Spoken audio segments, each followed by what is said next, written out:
वज़ीर आज़म जो हैं वो रवाना हो चुके हैं और वापस भी शायद आने की तैयारी कर रहे हैं।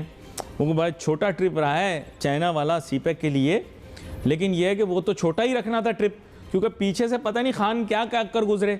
तो इसलिए बेहतर ये है कि वज़ीर आज़म जल्दी जाएँ, जल्दी आएँ। तो मैं तो कहता हूँ भाई कि अच्छा काम किया उन्होंने कि उन्होंने कम वक्त के लिए वहाँ का दौरा करने का इरादा किया। और पाकिस्तान आने वाले टाइम में एक बड़ा इम्पोर्टेंट रूट है चाइना के लिए, to reach Africa, to reach Middle East and many other regions also. तो ये कहना कि जी चाइना सोचेगा इन्वेस्टमेंट करेगा, ऐसा नहीं है। चाइना ने किया है और करेगा। वो जियोपॉलिटिकल जियो स्ट्रेटेजिक सिचुएशन ऐसी हो जाती, फिर बड़े अफसोस के साथ कहना पड़ता है हमारी अपनी इंटरनल पॉलिटिकल सिचुएशन ऐसी हो जाती है कि बहुत से हमारे दोस्त ममालिक जो हैं वो रिलेक्टेंट नहीं होते, लेकिन वो थोड़ा रुक जाते हैं कि अपने मामला ठीक कर लें, हम आगे चलें। पाकिस्तानी पीएम फिर से एक बार पहुंच तो गए चाइना, लेकिन बड़े ही बेइज्जत करके भगा। मतलब कोई भाव ही नहीं। जाते ही जो इनका मीडिया रिपोर्ट कर रहा है, अगर इनका मीडिया ये चीज़ें रिपोर्ट कर रहा है कि चाइना ने हमको थोड़ी सी फटकार लगाई है, चाइना ने इस पर जोर दिया है कि पहले आप सीपैक और जो बाकी प्रोजेक्ट्स चल रहे हैं चाइना के, उनको ठीक से चलवाएं। तो अगर पाकिस्तानी मीडिया ये बोल रहा है तो फिर आप अंदाज़ा लगा सकते हो वहाँ पे कितनी कर्री वाली क्लास लगी होगी इनकी। इनको कितना एकदम वो तो थोड़ा पीएम है, इज्जत वाली बात है। अगर शी जिनपिंग का बस चलता ना तो वो इससे क्या पता उठक बैठक भी लगवा देता, क्या पता सीधे कहते जाके मुर्गा बनो। लेकिन हालांकि ऐसा हुआ नहीं होगा। लेकिन शी जिनपिंग गुस्सैल आदमी है, कल को उसको ज़्यादा गुस्सा आ गया तो पाकिस्तानी पीएम फिर ऐसा ही कुछ करते हुए नजर आएंगे। जैसी इनकी हरकतें, जिस तरीके से चाइनीज़ को मारते भी हैं अपने देश में, चाइनीज़ का इतना डॉलर, बिलियंस ऑफ डॉलर भी डुबा चुके हैं। हर तरीके से चाइना को सिर्फ पाकिस्तान से नुकसान ही मिला है। अभी तक सीपैक क्या है, बहुत खुशी हो रही है सीपैक बना के, बहुत खुशी हो रही है, लेकिन पैसे अपने ही खर्च हो रहे हैं। अभी वक्त आ गया है कि प्रेसिडेंट जी के साथ ये बात की जाए कि मैंने नोट वखा तो फिर काम आगे चलेगा। एफडीआई में बड़े इफ्स एंड बट्स हैं, यू नो। अब दुनिया की क्रेडिट रेटिंग एजेंसी पहले इतना पाकिस्तान को नज़र में नहीं रखा हुआ था। अब जितनी क्रेडिट रेटिंग एजेंसीज हैं जो वैल्यूड हैं, दुनिया उनको वॉच करती है। अब उन्होंने पाकिस्तान को रडार में ले लिया। So every quarterly they will issue new rating and which is sometimes very damaging for us. अल्हम्दुलिल्लाह ये बड़ी अल्लाह का करम है कि हम लोग FATF से बाहर निकल गए। वो भी बहुत मैं कहता हूँ क्रेडिट है प्रेजेंट गवर्नमेंट को। शी जिनपिंग जो हैं वो तीसरी मर्तबा अब वहाँ की क़यादत उनके पास आ गई है। यानी बंदा जो है he has strong grip on power in China. बंदा यही पावरफुल है दुनियावी तौर पे। अगर चाहे तो पाकिस्तान को बहुत सारा नोटू भी दे सकता है, पाकिस्तान की तरक्की के अंदर एक बहुत अहम किरदार भी अदा कर सकता है। लेकिन then it comes down to the point how dedicated he is towards CPEC being a component of the larger belt and road initiative. दोनों चीज़ें कोई भी हो, चाइनीज़ हो, ब्रिटिश हो, अमेरिकन हो, कोई भी, वो भी इसी एंगल से देखेंगे। एक चीज़ बहुत इम्पोर्टेंट है कि हम अब इस वक्त प्रॉब्लम ये है कि हमारे पास इतनी एक्सपर्टीज होने के बावजूद भी गवर्नमेंट जो है उनके स्टेक दो ही चीज़ों में है, या तो फॉरेन बॉन्ड्स फ्लोट करें या वो बोरोइंग करें, या third is they looking towards the FDI। Iran के ऊपर बहुत सालों से सैंक्शन है, बट ईरान इज सर्वाइविंग। उनका एक हमारे पाकिस्तान के पोर्ट ग्वादर से कंपटीशन है, चाबहार पोर्ट का। उन्होंने अमेरिका से, इंडिया ने उनके साथ मिलके उससे सैंक्शन रिमूव कर दी। आज इंडिया अपनी चीजें ईरान पोर्ट पे लाता है। सेंट्रल एशिया उन्होंने कॉरिडोर बनाया, लेके जा रहे हैं। उन्होंने चाबहार से अफगानिस्तान रोड बना दी।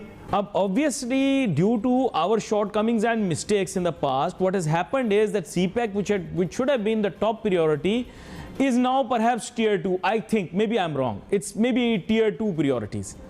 पहले शायद ये tier 1 priority बन सकता था, but now since they have explored so many alternatives and they've got their way, जैसे कि Iran में, no one was expecting, but they had a breakthrough deal in Iran. And Iran here is our competitor when it comes to getting Chinese money and resources and investment. अब ये मुझे कहने में कोई हर्ज नहीं है कि हमारी जो पॉलिटिकल हायरार्की है, जो पॉलिटिकल एलिमेंट्स हैं हमारे कंट्री के अंदर, जो सो कॉल्ड हमारे अवाम और नास के 22 करोड़ के डिसीजन लेते हैं, ये इनको सोचने की बात है कि हम किस हद तक अपने आपे से बाहर हो जाएं, कि हमें स्ट्रीट पॉलिटिक्स करनी है या हमारे पास असेंबली और सेनेट है जिस पे अरबों रुपए सालाना खर्च होते हैं। आपने कहा प्राइम मिनिस्टर का विजिट शॉर्ट है, आई थिंक वो ऐसे ही प्लान था। एक तो जेसीसी की मीटिंग जो पोस्टपोन हुई थी वो भी आने वाली है, जिसमें बड़े वाइटल डिसीजन लेंगे। प्राइम मिनिस्टर के जाने से पहले एक्निक की मीटिंग हुई, उसमें भी बड़े वाइटल डिसीजन ले गए। मैं आपको एक चीज़ क्लैरिफाई कर दूं कि सीपैक जो है, बेल्ट एंड रोड इनिशिएटिव, जो अभी 150 कंट्रीज़ के करीब क्रॉस कर गया उनको, इंटरनेशनल इकोनॉमिक डिप्लोमेसी चेंज हो चुकी है। हम हर वक्त दूसरों की पॉकेट पे नज़र रखते हैं कि कैश पाकिस्तान को मिले। How it is possible? We have to address ourself. हम अपने आप को पहले एड्रेस करें, कंड्यूसिव एनवायरनमेंट लाएं, लोग ट्रस्ट करेंगे, वो देंगे। ये थोड़ी कि हमने 20-30 बिलियन डॉलर अगर दुनिया का देना है और हम फिर जाके उसको रेजोल्यूशन के लिए जाएं कि जी अब आप इसको एक्सटेंड कर दें। अब हमारे पास जो एडवांटेज है स्ट्रेटेजिक, वो ये है कि if our CPEC is developed, then obviously they get to explore one of the biggest markets, that is India. But when that happens, how it happens is something in the future. ठीक है? Apart from that, what we are looking for from China is very simple. I would say in the tune of something about 15 to 20 billion dollars worth of projects that should not go from our pocket will be good for us. एक party जो है वो कह दे कि जी मैं CPEC करूंगी और दूसरी कह दे ऐसा, आई डोंट थिंक ऐसा ये ग्राउंड है। ये स्टेट टू स्टेट है। यस, अब मैं समझता हूं कि वक्तन फवक्तन पाकिस्तान में एक इशू है, छोटा सा इशू ये कि आपके अपने भी इनपुट होता है। इनपुट मीन कि हमें भी उसमें शेयर होल्डिंग होती है। There is no particular secret in this, but one thing is very clear that Chinese are coming into Pakistan as investment partners. तो उनके दो मिशंस हैं, एक है successful operations, second is to profitability. हर एक का, हर पार्टी आती परसेप्शन है, लेकिन जो नेशनल पॉलिसीज हैं उसको कोई भी पार्टी आके चेंज नहीं कर सकती, क्योंकि उसमें एस्टेब्लिशमेंट भी है, मिलिट्री एस्टेब्लिशमेंट भी है, उनका अपना रोल होता है इसके अंदर। उन्होंने चाबहार से अफगानिस्तान ट्रेन ट्रैक बिछाना शुरू कर दिया। This is international diplomacy. इस तरफ पाकिस्तान जैसे बढ़ता चला जा रहा है, ये कहाँ जाएगा आखिर? ये किससे किससे जलील होना बचा है पाकिस्तान का? यही अपने आप में सवाल उठता है कि अब ये किससे और जलील होना चाहते हैं। हर जगह मुंह उठा करके पहुंच जाते हैं, हर जगह पहुंच जाते हैं अपना कटोरा ले करके, दे दे बाबा दे दे करके। और पहले तो चलो पब्लिक भी आप देखो धीरे धीरे उतरी। पहले जैसे डॉलर देते थे, कम किया, फिर इनको कुछ कहीं चावल पकड़ा दिया, कहीं पेट्रोल पकड़ा दिया, कहीं इनको फलानी कोई चीज़ पकड़ा दी, कहीं कोई ढिमकानी चीज़ पकड़ा दी, कहीं कहीं कुछ नहीं तो मास्क ही ले जाओ, उस पर आई पब्लिक।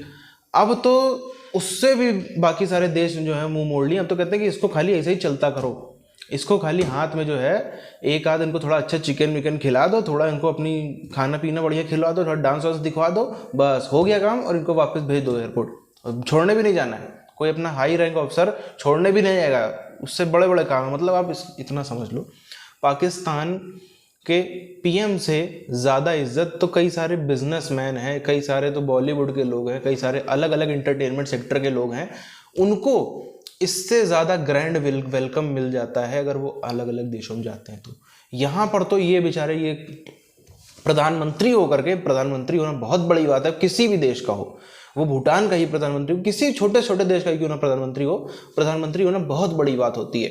प्रधानमंत्री के साथ भी ये हो तो फिर तो वो देश ही, अब उसकी कोई इज्जत ही नहीं रह जाती है। अब इतने सब के बाद भी मान किसी की तारीफ करनी पड़ेगी तो वो है पाकिस्तानी सरकार में जो भी आता है, वो पाकिस्तानी कुर्सी की तारीफ करनी पड़ेगी। बल्कि अभी इमरान खान है, हाय हाय क्या कर दिया, हाय हाय वहाँ जाकर के क्यों कर दिया, अमेरिका के पास आप जाकर के भीख मांगते हो, फलाने देश के पास में आप भीख मांगते हो, जो गुलाम कौमें ऐसा करती हैं, जिन वो अपने स्वाभिमान वाली को, उर्दू में कोई वर्ड बोलता है स्वाभिमान के लिए, वो कि फलाना फलाना कौम जो है वो ऐसे नहीं करती हैं, लेकिन जैसे ही इमरान खान उस कुर्सी पर बैठेगा, सबसे पहला कटोरा लेकर के ये भागेगा, दौड़ता हुआ नजर आएगा। इतनी तेजी से इमरान शरीफ भी नहीं जा रहा है, उससे तेजी से इमरान खान हर जगह के चक्कर काटेगा। असल में पाकिस्तान का जो पीएम का पद है, उसको पद नाम ही बदल डालना चाहिए।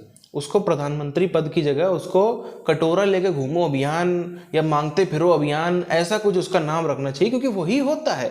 पाकिस्तान का पीएम को आप अगर 6 महीने में आपने इतने सारे न्यूज़ देखे होंगे पाकिस्तानी पीएम के, अपने हेल्थ सेक्टर की बात करते देखा नहीं देखा होगा, एजुकेशन सेक्टर की बात करते देखा नहीं देखा, देश में उनके आतंकवाद है कोई बात नहीं, अपने उनके देश में गरीब लोग मर रहे हैं कोई बात नहीं, फ्लड्स आ गए, ऐसे फ्लड जो पिछले 20 साल में नहीं आए, फ्लड आ गए कोई बात नहीं। बात किसकी होती है? भीख मांगने की।